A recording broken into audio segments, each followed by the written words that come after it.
السلام علیکم ورحمۃ اللہ وبرکاتہ۔ دو ایسے مسئلے جو ہمیں روزمرہ کی نماز میں پیش آتے ہیں، تو بہت زیادہ احباب ان مسائل میں غلطی کرتے ہیں جن کی وجہ سے ان کی نماز نہیں ہوتی۔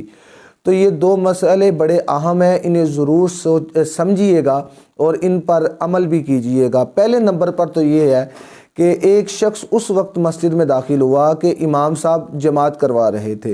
جب وہ مسجد میں داخل ہو کے جماعت کے ساتھ پہنچا تو اس وقت اس نے دیکھا کہ امام صاحب حالت رکوع میں ہیں۔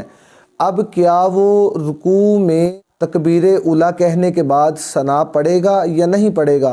ہمارے معاشرے میں کچھ لوگ ایسے کرتے ہیں کہ وہ تکبیر اولیٰ کے ساتھ ہاتھ باندھ کر ثنا پڑھنا شروع کر دیتے ہیں۔ جتنی دیر میں وہ ثنا پڑھتے ہیں اتنی دیر میں امام صاحب کھڑے ہو جاتے ہیں، خود ہی رکوع کر کے پھر جناب وہ سجدہ کرتے ہیں۔ تو ایسا کرنا بالکل درست نہیں، ایسا کرنے سے نماز نہیں ہوتی۔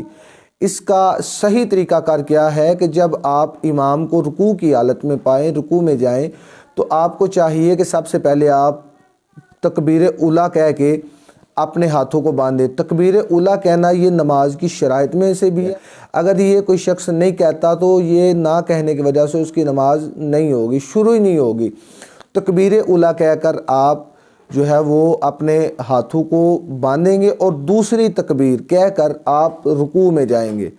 اگر آپ کے پاس اتنا وقت ہو کہ آپ کو پتہ ہے امام صاحب ابھی رکوع میں گئے ہیں تو میں ان کے ساتھ مل سکتا ہوں، صرف قیام کے لیے اتنی دیر میں کھڑا ہو کہ 3 بار تسبیحات کہی جا سکے۔ اگر پتہ ہے کہ امام صاحب کھڑے ہو جائیں گے، نماز شروع کی، تکبیر اولیٰ کے ساتھ اپنے ہاتھ باندھے اور دوسری تکبیر کہہ کر پھر وہ رکوع میں جائے گا، تو اس صورت میں اس کی نماز مکمل ہو جائے گی۔ پہلا مسئلہ تو یہ ہے۔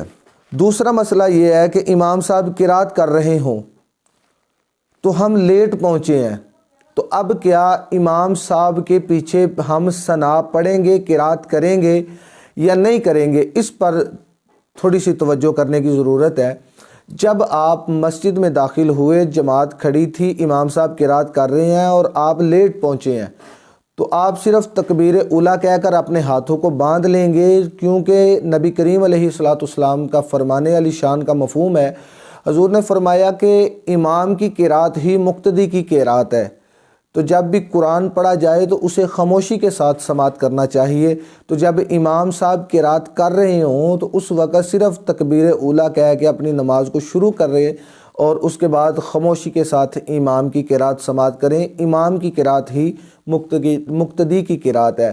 تو امید ہے کہ آپ کو ان دونوں مسائل کا بخوبی سمجھ آ چکی ہوگی، پتہ چل چکا ہوگا۔ تو اللہ کریم کی بارگاہ میں دعا ہے خالق کائنات ہمیں شرعی مسائل کو سمجھ کر ان پر عمل کرنے کی توفیق عطا فرمائے۔